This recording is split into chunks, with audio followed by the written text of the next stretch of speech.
On this episode of the 5P podcast, I, your host, Michael J. Penney, am joined by Mrs. Barbara Hemphill. You can check her out at barbarahemphill.com. She has a 40-plus year career in organizing not just paper, but also digital, and also people within their spirit and their lives and all of these other wonderful things. She's known in some circles as the Paper Tiger Lady for her best-selling book, Taming the Paper Tiger. Be sure to check that out. We're going to have it in the 5P store for you by the time this releases. Ms. Barbara Hemphill also has a family of servers, of military members that are out there. Her son, a Marine, her husband, a retired soldier. So without further ado, we welcome Ms. Barbara Hemphill with a wholehearted welcome to the 5P podcast. So thank you for joining me, ma'am. Thank you for having me, Michael.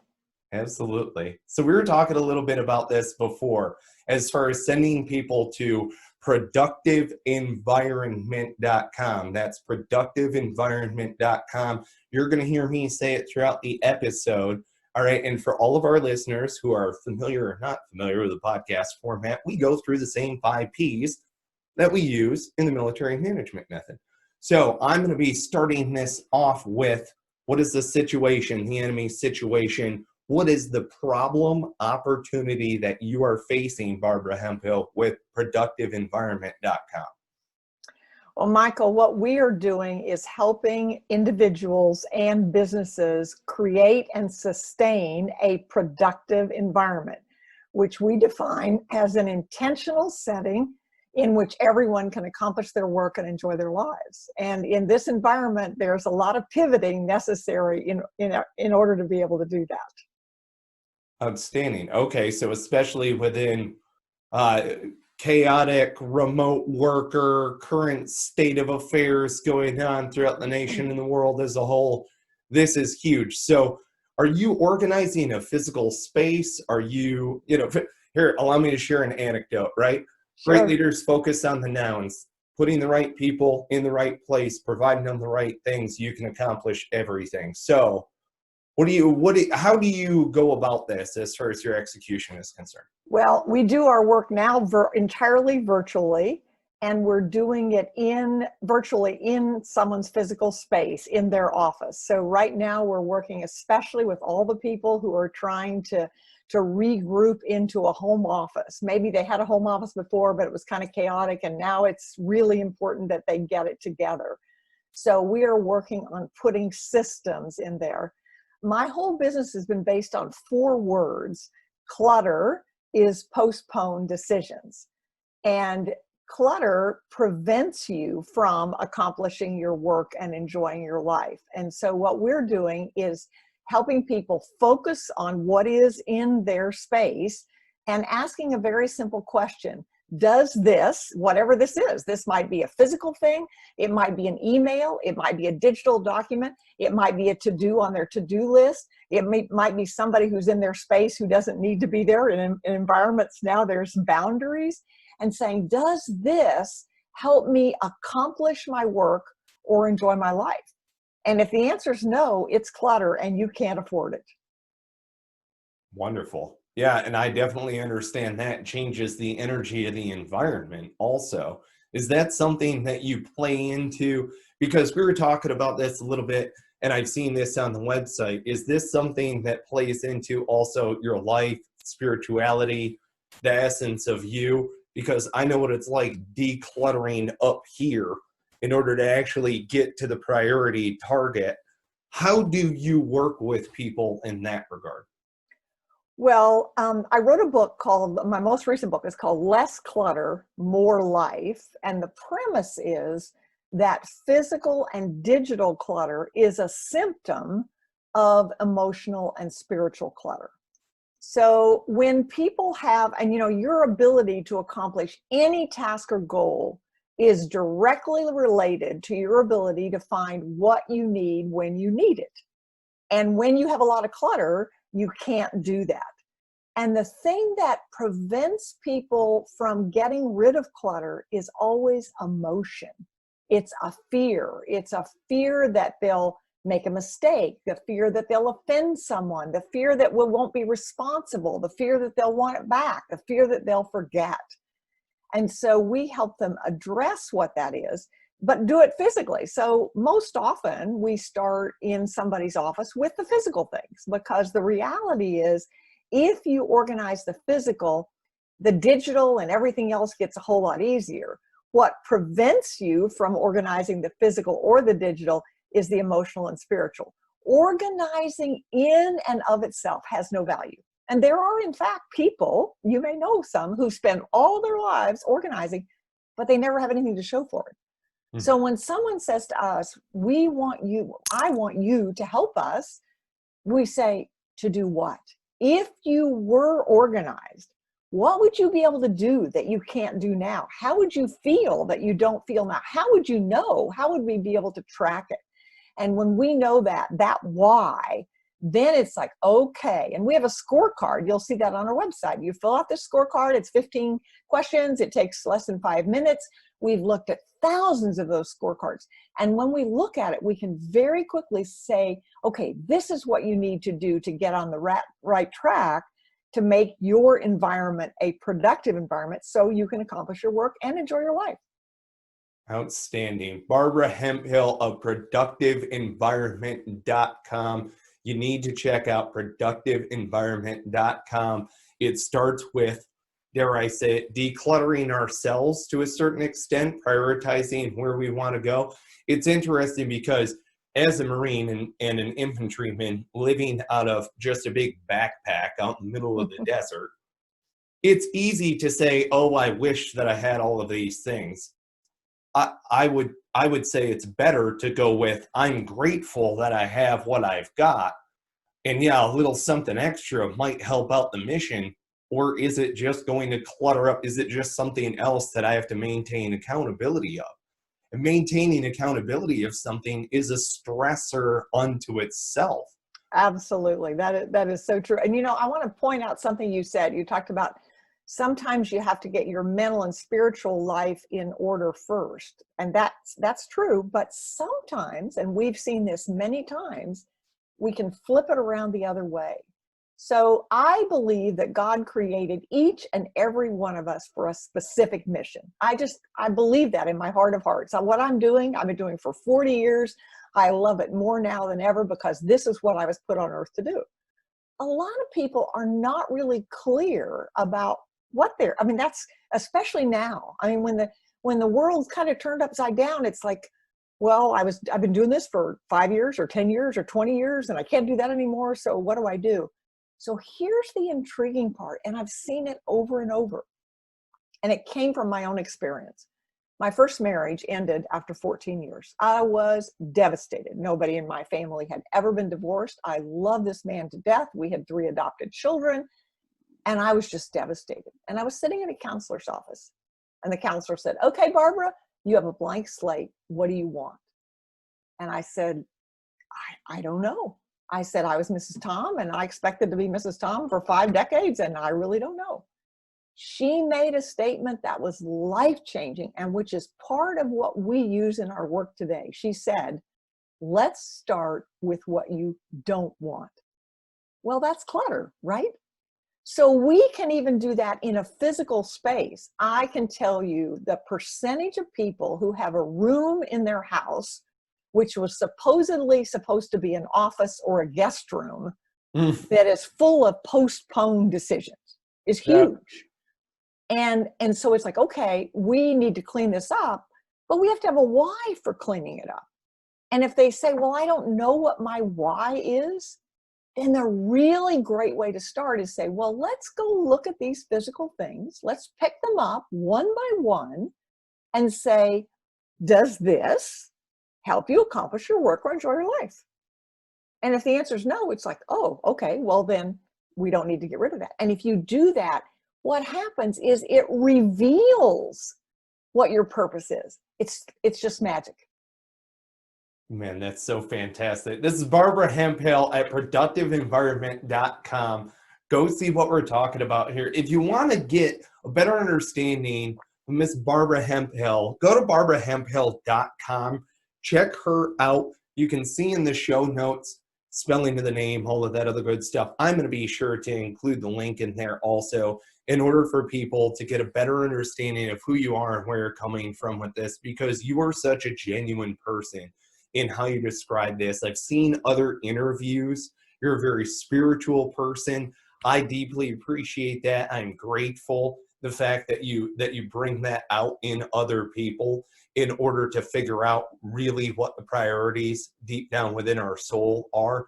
All right. And it does happen externally. I understand decluttering things, getting rid of things in our lives that we don't want is a huge, huge thing. Identifying what we don't want, maybe even habitually what we don't want and don't realize that we're slaves to as well, right? Because we've habitually created this clutter. How do we break ourselves to the habit of being disorganized all of the time in all of our affairs? What can we do in order to better increase our productivity? Is this something which is habitual? Is it something which is spiritual? So do you have an opinion or a take on that as far as how?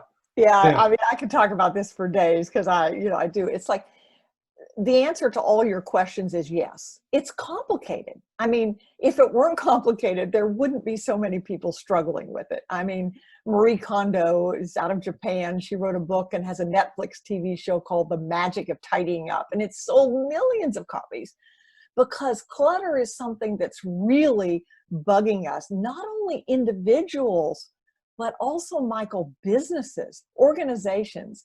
And that's one of the things that's happening in the world now. I just talked with someone yesterday who said that her brother works in New York. He's in works for the state, and he's doing something with finances, and he's working out of his home office right now. And she said, he told me that he can do in 3 hours now at home what it used to take him 8 hours to do in the office. Yes. So it's like, that's because his environment's different. Now, on the other hand, there are other people who are in their home offices now with maybe a spouse and 2 children, and, they're in 800 square feet and they're trying to make it work. So, I believe organizing is an art. So lots of times people will say, what should I do? And my answer to that is that's the wrong question. The question is, what will you do? And if your why is big enough, if the reason you want to get organized, I want to get organized to have more money, to make more money, to get a better job, to have a better life, to have less stress, to have a better relationship, to move into a smaller house, to retire earlier, whatever your why is, then when you know what that why is, there is always a way. So let me give you a great example that I just had recently. I had a client 4 years ago. He was an engineer from General Electric, civil engineer. He retired and decided he wanted to start flipping houses.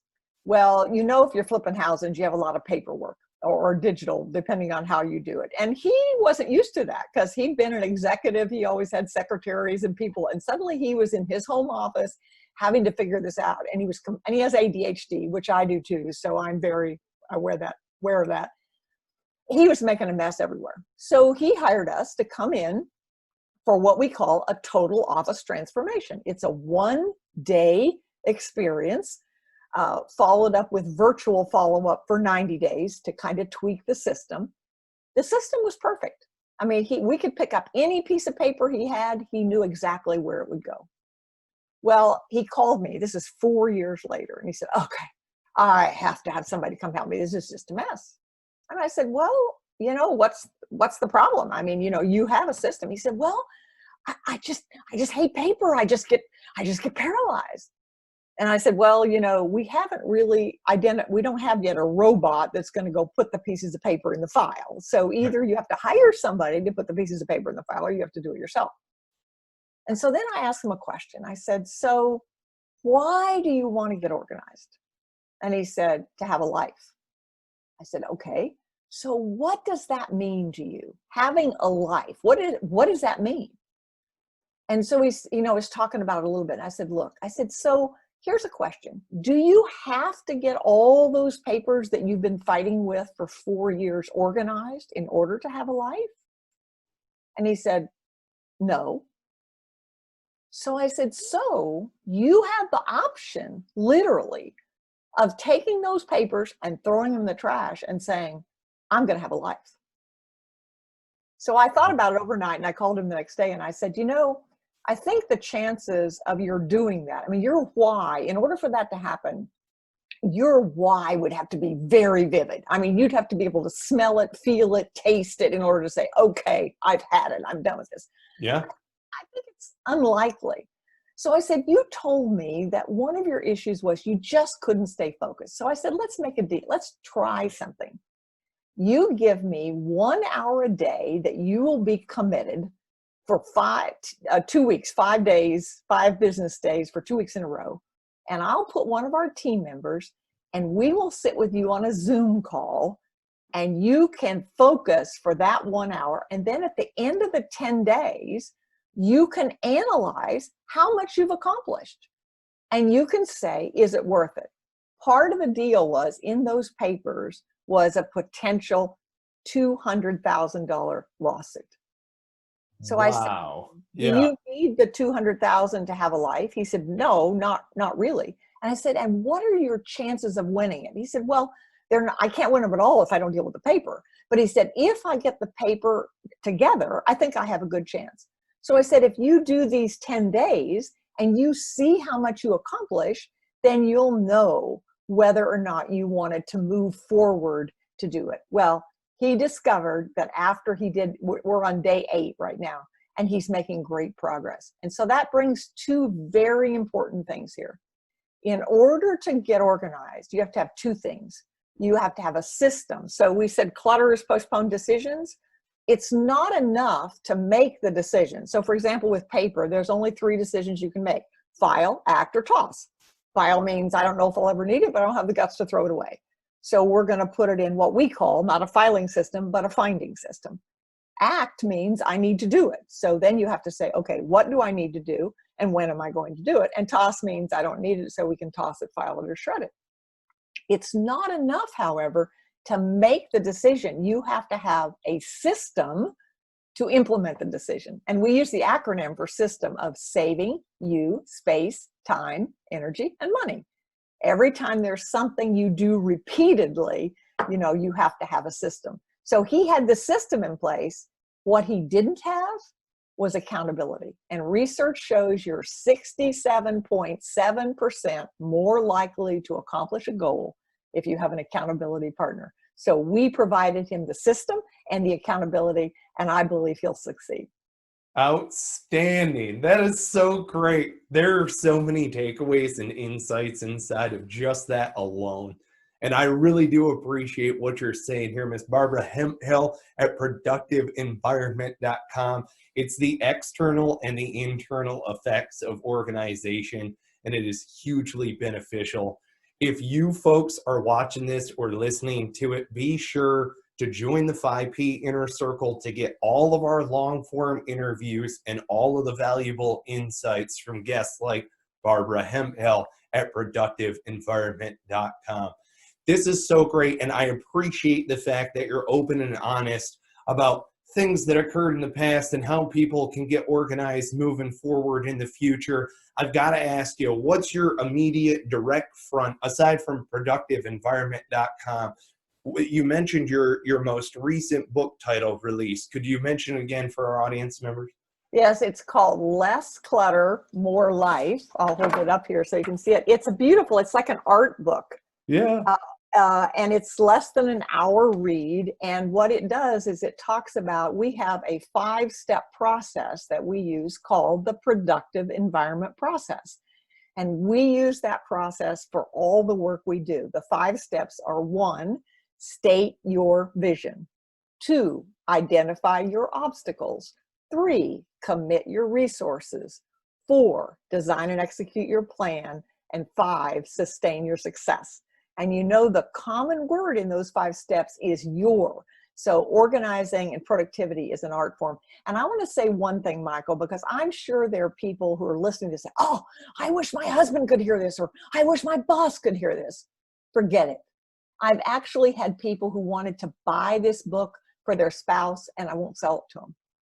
because you cannot make anybody else do it. It has to come from within. You have to want to do it. So one of the big problems, God has a sense of humor. He usually gives us a partner who's different than we are. I'm like one of those. When I married my husband, he was a colonel in the Army, and I figured he'd be organized. Well, I learned he had a bunch of privates to keep him organized. And he's a keeper. So we struggle a lot. And what I've had to learn is we all have to have our boundaries. But what's interesting is we can role model it. So when we got married, we had 5 children between the two of us, and 4 of them were drivers. Oh, Which wow. meant there were always car keys. Has anybody seen the keys? So one day I went out and I bought a magnetic key rack. I hung it up on the refrigerator, and I said, in the future, if I find any car keys, I will hang them on the rack, but otherwise don't ask me, because if they're not there, I don't know. And so that was the system we put in place, and we role modeled it. And now, out of the 5 kids, at least 2 of them have magnetic key, things on their refrigerator. You're rubbing off. Yeah, You're rubbing off. The other thing I want to say is that I was at a conference one time, and I was talking about, I was in New York City signing books at Barnes & Noble. And I had made a comment that whenever there was somebody who had a great deal of difficulty letting go of things, it was always because of emotion and because of some emotional thing. And this man came up to me like in his 20s, and he said, my apartment's full of papers.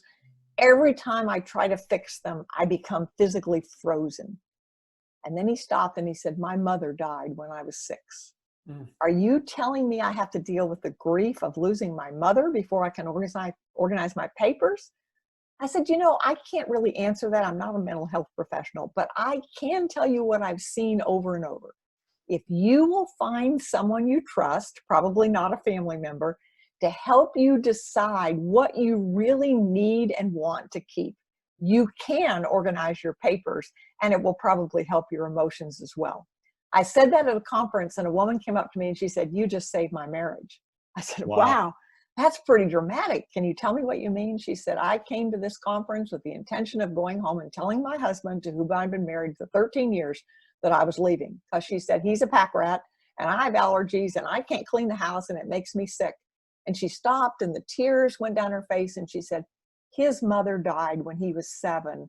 I never realized before that it wasn't that he wouldn't get rid of it, but that he couldn't. I said, may I make a suggestion? She said, yes. I said, go home and say to him something to the effect of, I never understood before how important all this is to you. Let's figure out how we can keep it and still stay together. And I followed up with them for 8 months, and they'd made great progress, because we can't force somebody else to do it. We have to work together, and we all have to compromise. So if you come to my house, you'll see parts of the house that are mine and parts that are my husband's. Well, there you go. Oh, such wonderful times speaking with you, ma'am. Folks, check out Barbara Hemphill. Check out productiveenvironment.com. Be sure to go and connect with Barbara Hemphill. In closing, how can people get in touch with you? Is it productiveenvironment.com?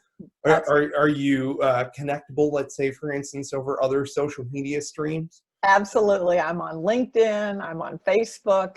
Productiveenvironment.com, barbarahemphill.com, all of those places and you can reach me at barbarahemphill.com. There you are. Man, thank you so much for joining us on this episode of the 5P podcast. You really are an inspiration, and I appreciate you coming and sharing these wonderful insights with our audience members. Thank you. Thank you for having me, Michael. Absolutely. Folks out there, if you're listening to this, subscribe, rate, review the podcast right now so that you can get valuable insights by brilliant people such as Barbara Hemphill. You can see all of her stuff at productiveenvironment.com.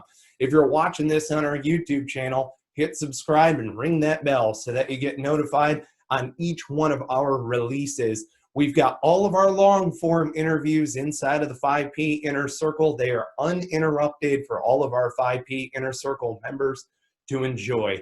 So by all means, go to 5paragraph.com right now and join the 5P Inner Circle to get beautiful, wonderful insights from people such as Barbara Hemphill at productiveenvironment.com.